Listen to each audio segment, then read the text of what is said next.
I remember when I was 3 or 4 years old, we had the Thai police surrounded the area, and every night they would shoot out of nowhere. It was very difficult. I cried every night. Because I'm here, I need to do something.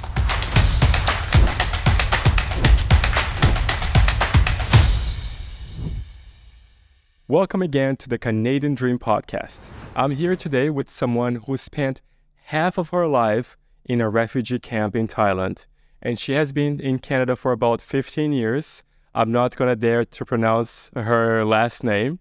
Guys, I have the honor to introduce you to Kue. Thank you for being here today. Thank you for having me. So Kue, how do you pronounce your last name? K'nyawmupoe. K'nyawmupoe means Karen girl. Karen is the ethnic group in Thailand and Burma. And that has everything to do with your life story. Sure. Right? From what you told me, you spent the first 14 years of your life in a refugee camp. Tell me this story from the very beginning. So my parents are the Karen ethnic group from Burma and Thailand.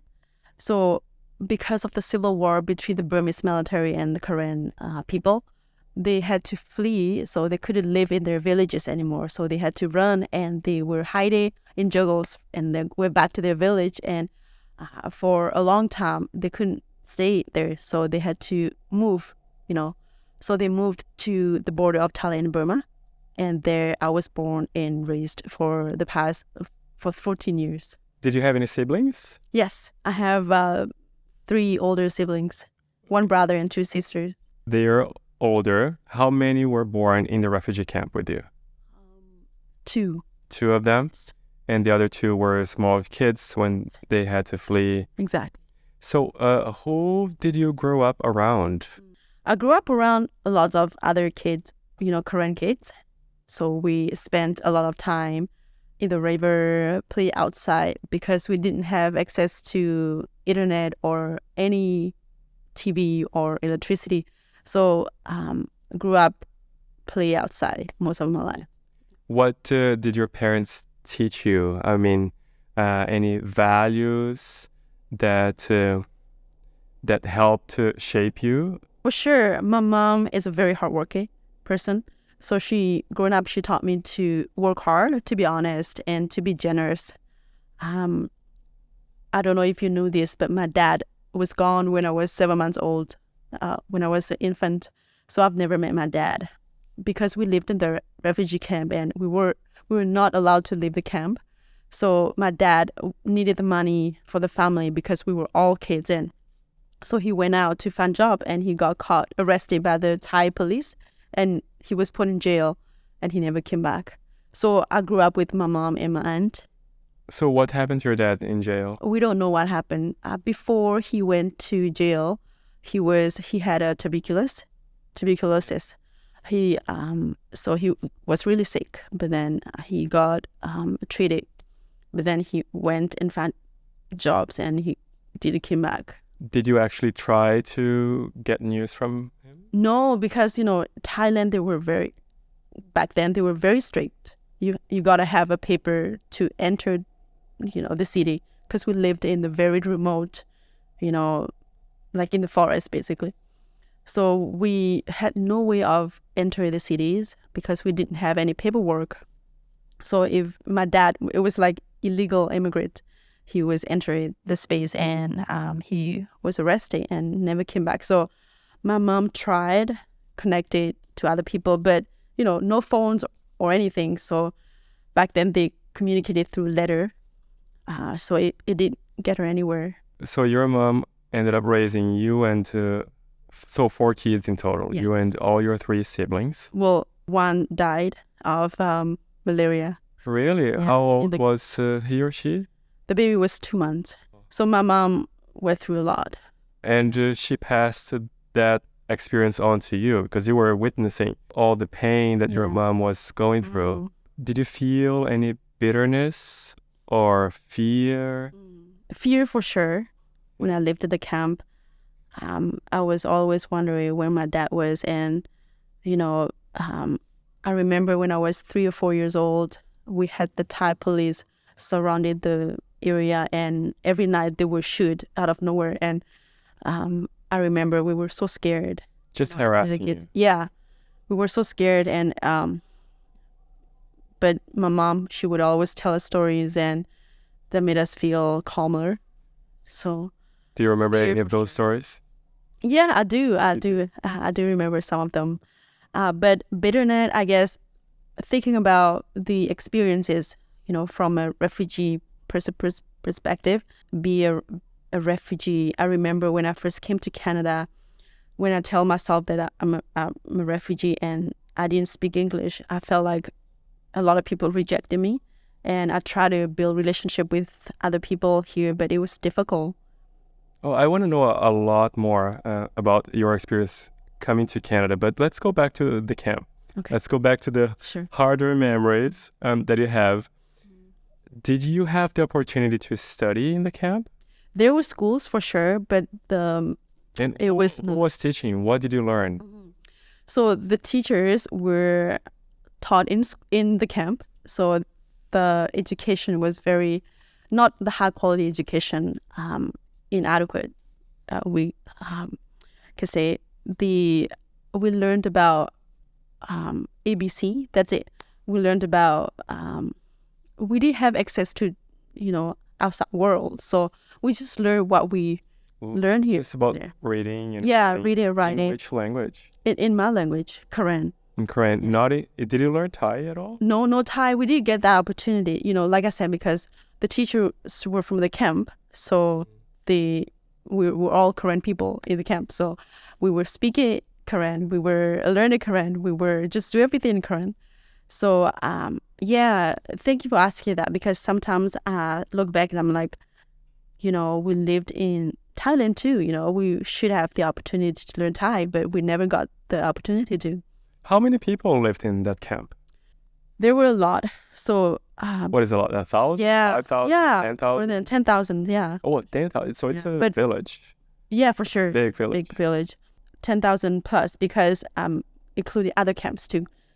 When I came to Canada, there were 7 camps. Now I think there are 9 refugee camps in Thailand. Okay. Yeah, so my camp. Or are they next to spread out? Spread out. You have to walk for days to. So in your camp, there were About 10,000 people? No less that. I think 5,000 people. 5,000 people. Yeah. And where did you guys sleep?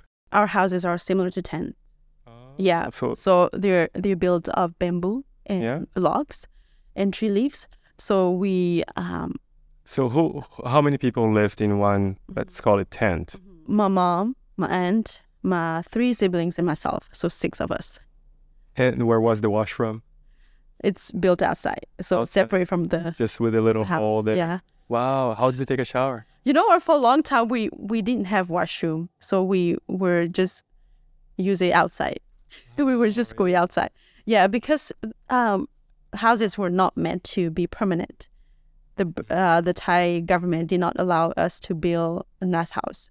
So for a long time, we lived like that. What kind of work did the adults do? No work. So my mom worked for some teachers. She babysit them, and she worked as a maid. But so you could work in a local clinic. There were no doctors, just people that worked in the clinic and have some knowledge and trainings about medical, and teachers. And that's pretty much it. All basically volunteers. With some non-profit organizations, some people that have a bit higher education, they had the money, they got,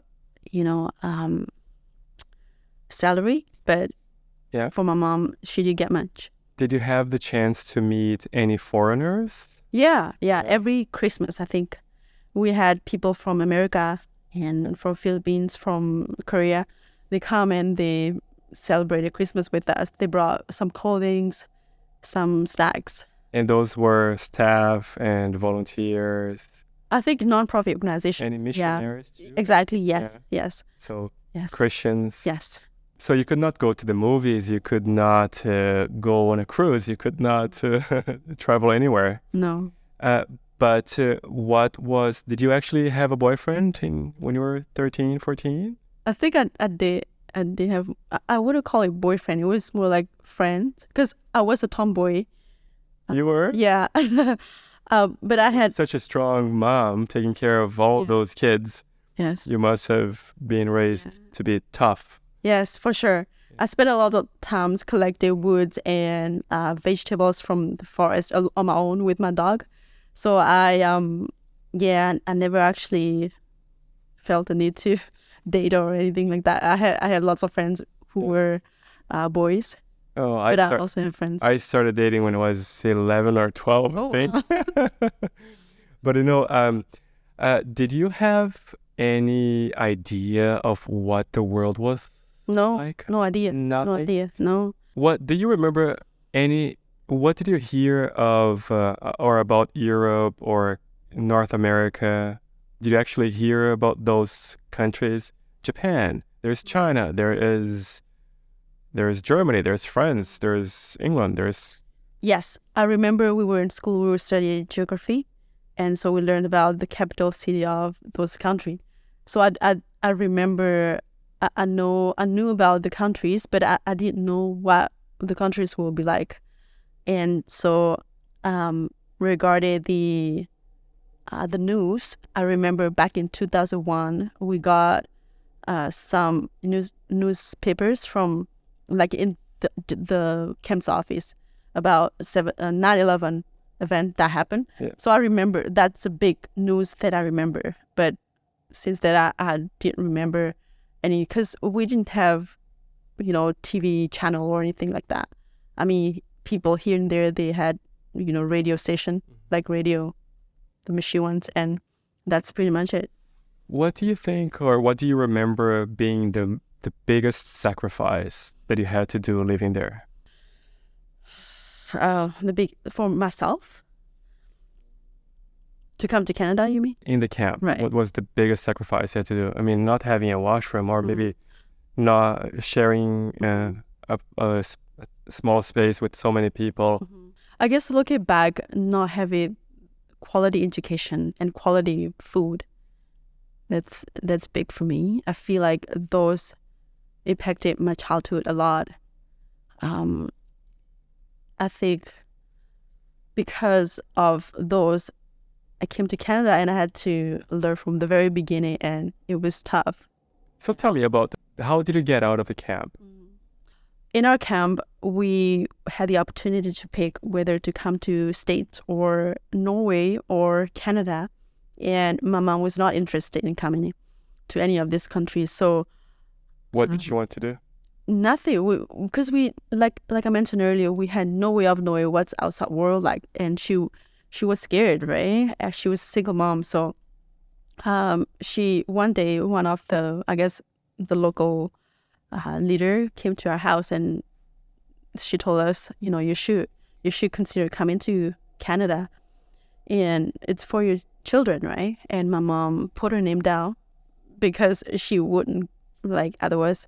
So she put her name down, and because Canada wanted to pick vulnerable families first. So my mom was a single mom, and so her name was selected.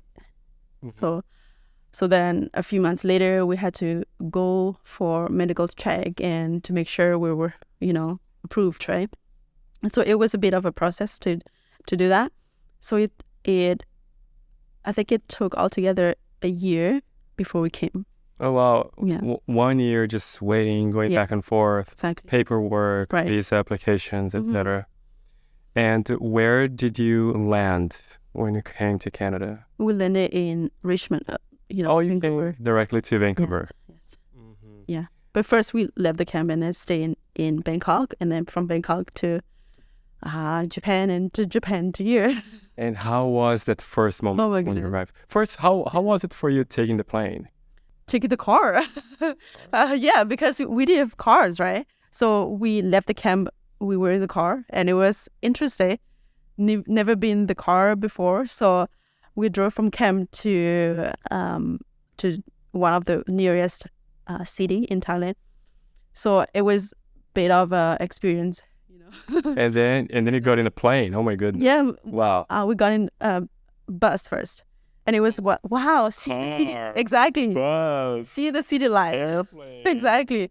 And I'm like, wow, I was just just looking everywhere. It was so cool and so different, right? Because in the camp we didn't have like lots like this, so we used candles. So coming to a bigger city and see all this stuff, and it was like wow.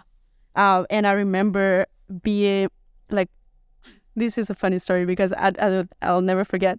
I was in airplane. I was walking, looking around, and I stepped on this lady's shoes, like with the back of her heel, and she was like, "Oh my God!" And I'm like, "I'm so sorry," because I was so like, it was shock, right? It was shocking experience for me. So, And how was it when you arrived in Vancouver? be it the first time on the plane, I was like, see like heavy individual TV, the mini TV, right? It was like, oh, this is awesome. But when I tried to watch the TV, my mom was like, don't touch anything. It was frustrating, but it was fun. But we got to Vancouver, and it was just, see these tall buildings and the ocean. I'm like, wow, I was in a dream. It was like a dream. So you came with your mom, your sister, anybody else? My two sisters, my brother, and my aunt. She's single. We arrived here on November 29, 2007. So it was cold, and we were so excited when we got like new shoes and clothing, right? So I tried this.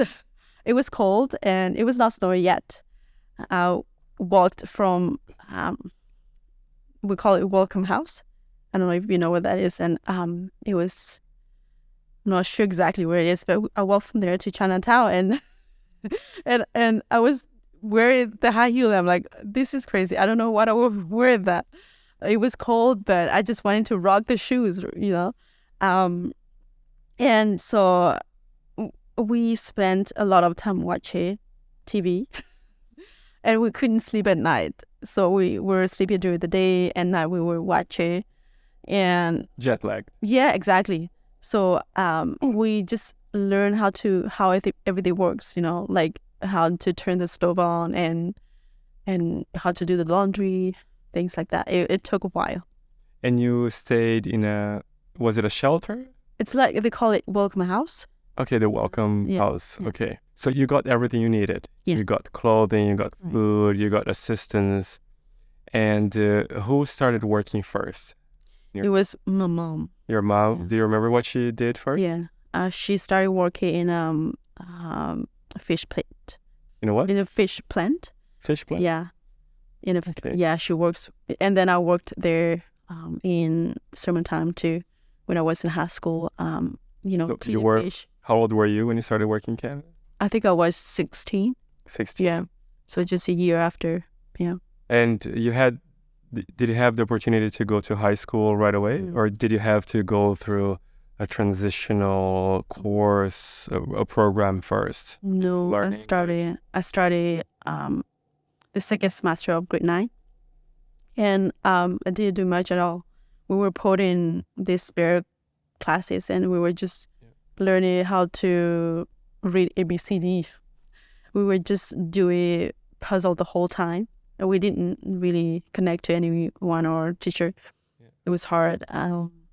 And so that's a difficult age, because when you're 14, 15, 16, your teenage years, right, everybody is bullying, and it's a very competitive environment at school. Yes. How was it for you to be not only a foreigner, but a foreigner coming from a very humble, from a very humble background, and not even speaking the language well? It was hard.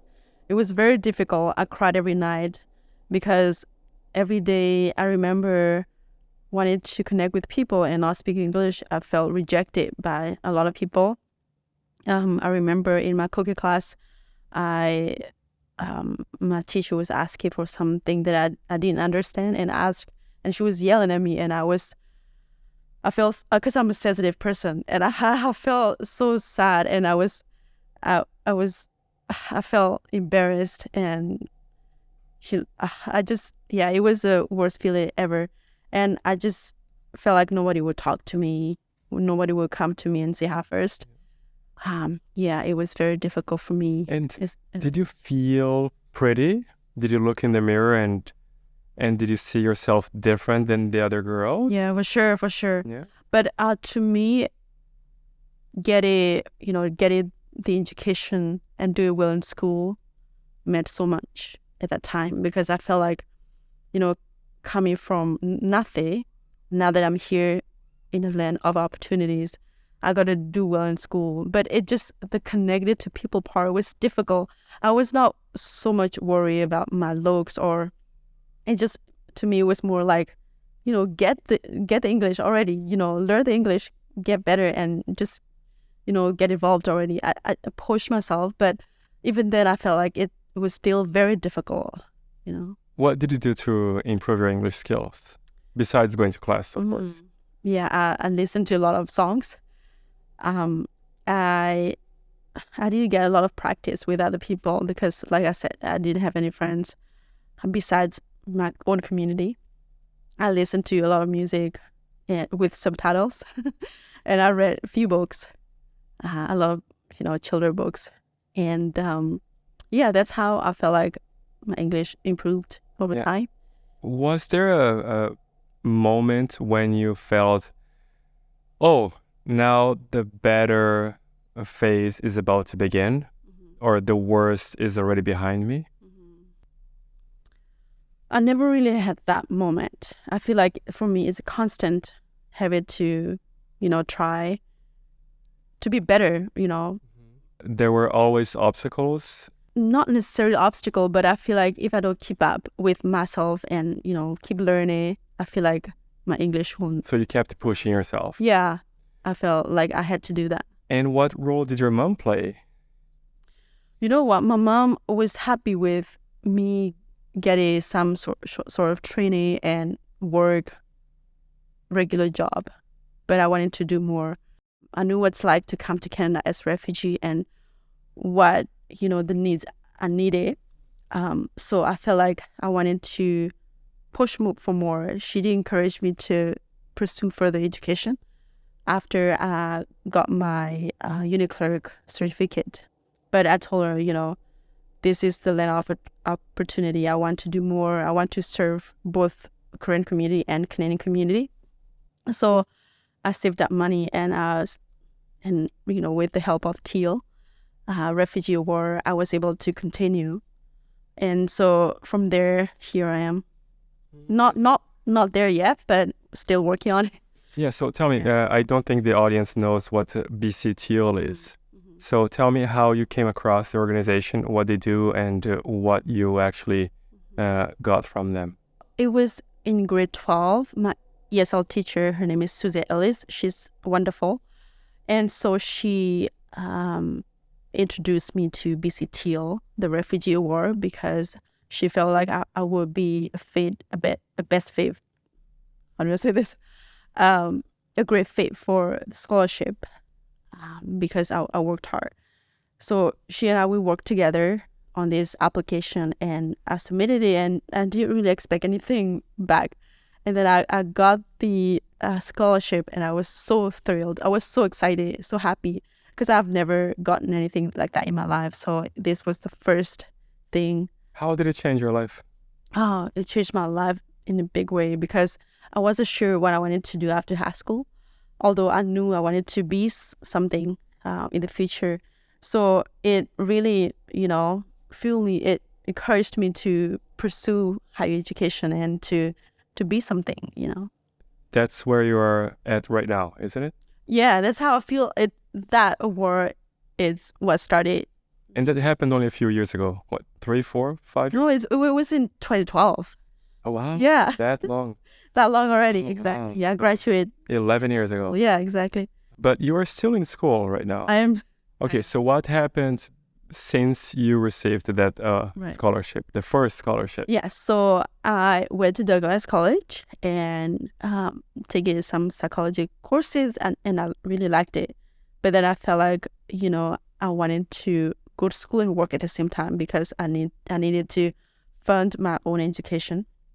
So I came across this program, the UniClerk, the nursing UniClerk program. It was only 6-7 months program, and then plus practicum, and I thought it would be a good experience for me to work as a clerk in the hospital, while going for school. So I did that. I did that for a year, and then I got a job in public health, and the pay was back then it was pretty good. So I thought, now I'm going to school. I'm going back to school, and then doing part-time work. So I did that. Went back for community social service work at Douglas College for 2 years, and then after that, I worked a little bit more with Fraser Health, and 2021 is when I started my going back to school to complete my social work degree. So is this your second or third degree now? I haven't had my degree yet. I haven't gotten my degree yet. It was a diploma. The community social service work is a diploma program. It was a 2 years program. So I finished. I graduated in 2018, and then I worked. And then COVID happened, and I did some prerequisites courses to get into UFE. Yeah. So 2021 September is when I started. So I'm in my third year. Just finished my third year. So what is your goal now?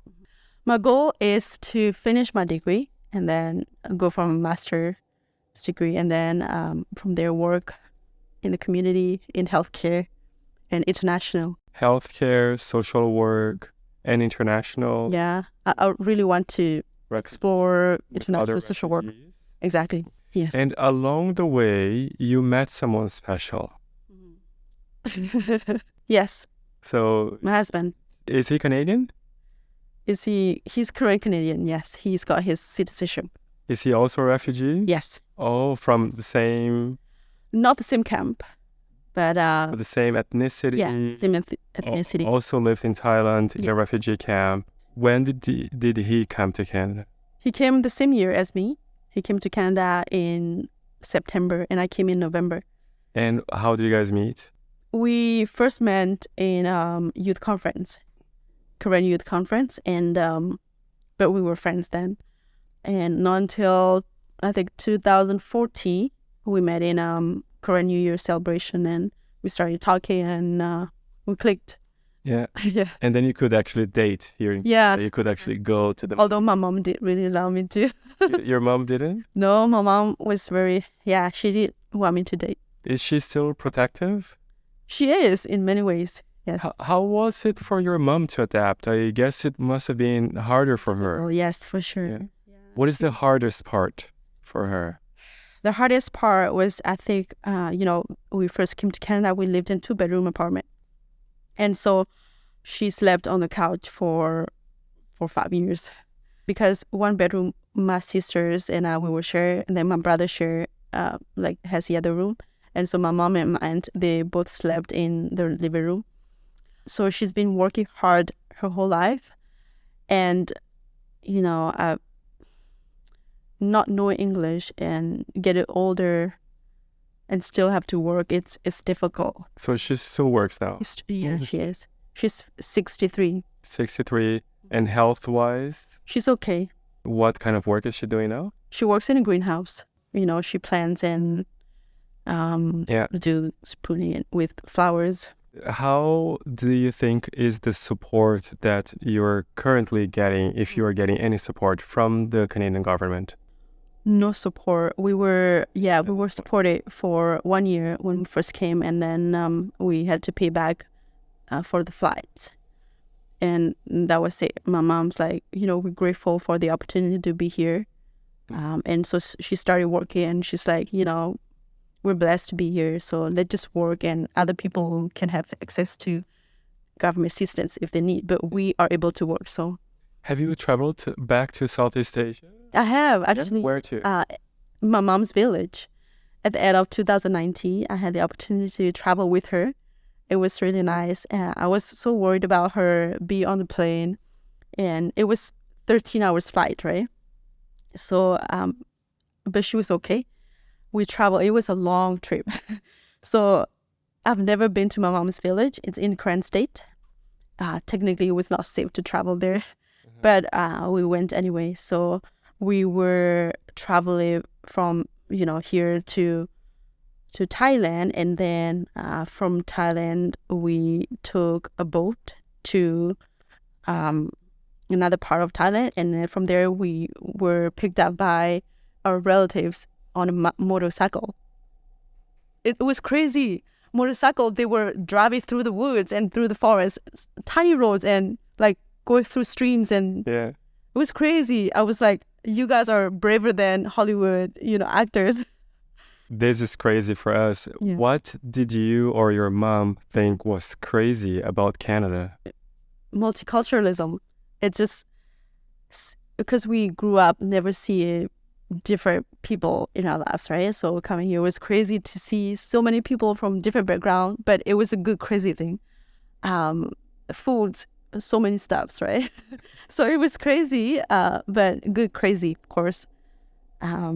It was shocking to see a lot of people on the street too, who are struggling with addictions, and so that's a part of crazy. If you could change something in Canada now with your perspective, what would you do to make it a better place for immigrants or for refugees or even for locals? That's a big, important question. I thought about it a lot. I think I really appreciate the opportunities we have here in Canada, but sometimes I still think that people from marginalized communities, we are still, it's like we have to try much harder than people from here. So I'd really want to see more opportunities for people from, minorities background, so that they too can, have the Canadian dream that they have in their mind, right? Yeah. If you could go back in time and do anything different, what would you do different? I would really, like to see my dad, There's so many inequality there in Thailand, and I really want that change, Like if I have the power to just snap my finger and everything change, and that. Are you involved with any organization in Thailand? That do any work in Thailand? No, unfortunately, and I don't speak Thai.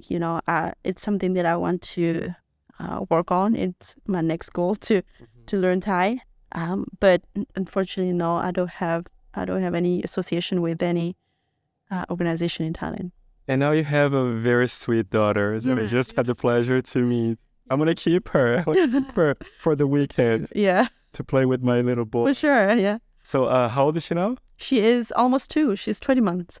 2, wow. Yeah. And your mom must be so happy to see you and your sister with kids. Does any of your other siblings have kids too? Yes. So my oldest sister has 1 daughter. My sister that you saw, she has 4 kids and pregnant with another one. Wow. Yeah. Yeah. So we live in a house, a townhouse. Now going to be 11 people. 11 people in one townhouse? Yes. 3 bedrooms? 3 bedroom with plus den plus the rec room. Yeah. She turned it into a bedroom. Yeah, a bedroom, actually. So and sometimes it gets really loud, but that's how we live together, Wow, that is nice. But your daughter is so well behaved. Yeah, she is so good. So is your niece that is cool. What is, of course, you probably have a set of values that you want to pass along to your daughter and to your nieces and nephews. But if you had to pick one lesson for your daughter, what would you like her to learn from her mommy? Compassion, that's a big one. Growing up, my mom taught me to have compassion and empathy for other people. And I think that's very important to see other people as human beings, and not see their struggles, or because I feel like if we see people for them as human beings, that we can connect with them to a deeper level, and from there we can help and connect. Yeah. So I think that's very important thing that I want her to have, see people as human beings and have compassion for other people. And are you afraid or do you have any nightmares sometimes? When I was younger, yes, because it was pretty stressful growing up with my mom, who had to go, work for other people often. So I was left with my aunt and my other siblings. Sometimes I felt neglected by my mom and my aunt. And when I was younger, I did have nightmares, but over time, I came to accept that they were adults. They had to do things that they needed to. So I no longer have nightmares, no. No. And you have dreams more? I do have dreams, yes. I want to do a lot of things in this world. I really want to help people, and I want to eventually go back there and build an organization where I can support orphans and seniors who anybody struggling with mental health or any struggles they have in life. And I really want to do counseling and do mental health advocacy work. I'm trying to gather as much skills and knowledge as possible so that eventually... You're not even 30. Eventually, I want to go back there and do something good for my people. Yes. Yeah. That's my dream. I think many times we're so concerned about knowing what we want. But I think the most important thing to begin with is knowing what you do not want. Yes. And what is it that you do not want? I do not want war. I really don't like fightings that's happening right now too. I can't even go there because my mom's village is getting destroyed. My mom's village right now. My cousins are so little, and here the enemies, they come with aircraft, And who are the enemies? The Burmese military. It's I really don't like that. See that, the other day I got this video from a local community leader, and he shared about this village in current state that are, children, they are getting killed. And I really, yeah. Are they fighting too? They are fighting, yeah. So that's one thing I don't want. Fightings and... No war. No wars. And you want, what is it that you wish to... Peace. Yeah, peace. Peace. No, but the word you used for your daughter? Yeah. Compassion. Compassion. Yes. Yes, compassion. I like that. Yeah, it's a word that is not so common. You don't hear people talking about compassion as often. I like that.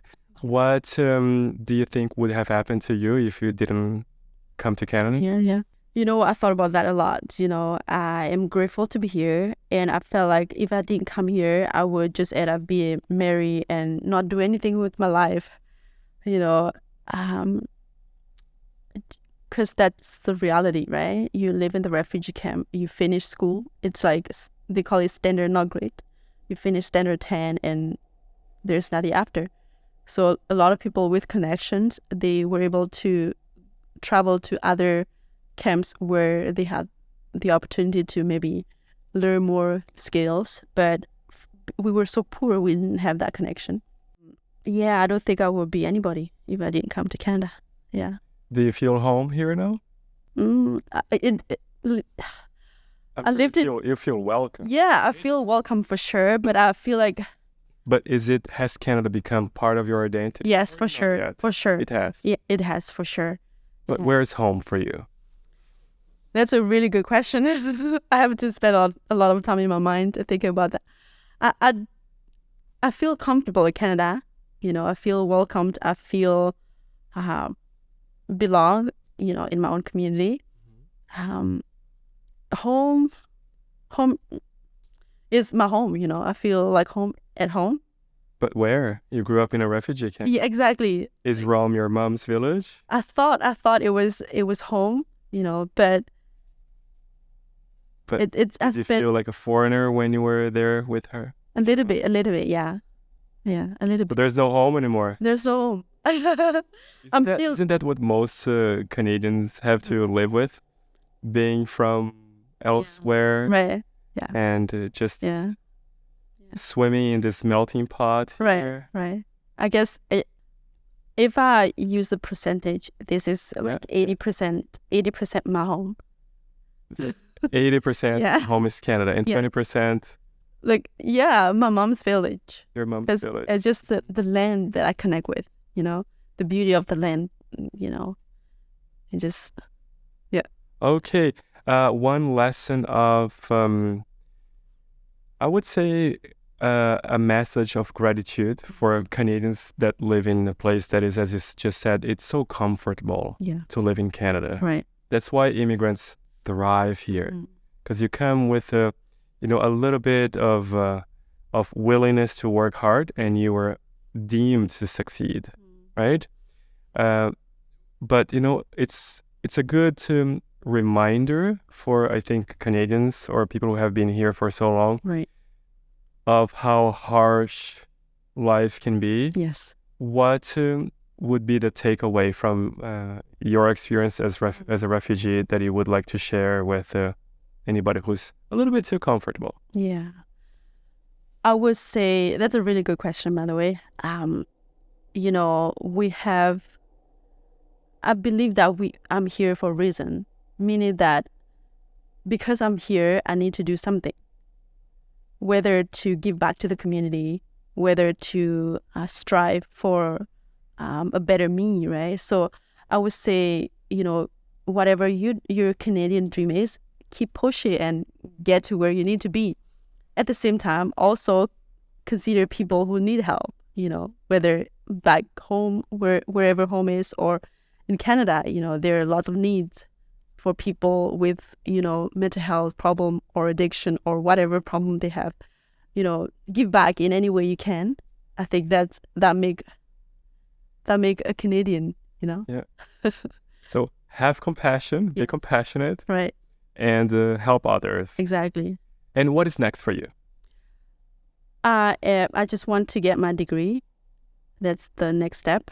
And I like to start working, helping people in the community, vulnerable people. And I like to travel back to my mom's village again to see what needs there that I can support in any way. So that's my next step. Right. And your language is Karen. Yes, spelled Keren, like the name Karen, but as it's actually Karen. But if you want to say in Karen, it's K'nyawmupoe. K'nyawmupoe. Yes. Do you want to look at that camera and say something in K'nyawmupoe to some of your friends who are not in Canada? Or what do you say? A message of, hey guys, let's. Oh, okay. A message about the future. I say that in Korean, right? Yeah. So click on it now. Where you know hey ba tu la tu ka class service hu la tu da mo bu mo no. But ni ba da Korea ya la phela kor be but ba so ge ko ne tu ma le ko da sak do la da log glowing mo no. Hine da Korea ya do ma ge da mi la mi mo to pa ne mu la o do ma le pu thar ki na. You so ge ti. I don't know. Great. Q, what a story. I think it's going to be inspiring not only for anybody who is watching this, but also for people around you to see that you are such a lovely person, so positive, so calm. And to see you like this, it shows that your mom did a great job raising you under the hardest circumstances, and that you're doing a great job with your child too. Try. Yeah. Thank you so much for being here today. Thank you also for listening to this episode. If you're watching this on YouTube, please remember to like the video, to share it, and to subscribe to our channel. That's going to help us a lot, especially now that we're just starting this channel. Thank you so much, and I'll see you on the next episode.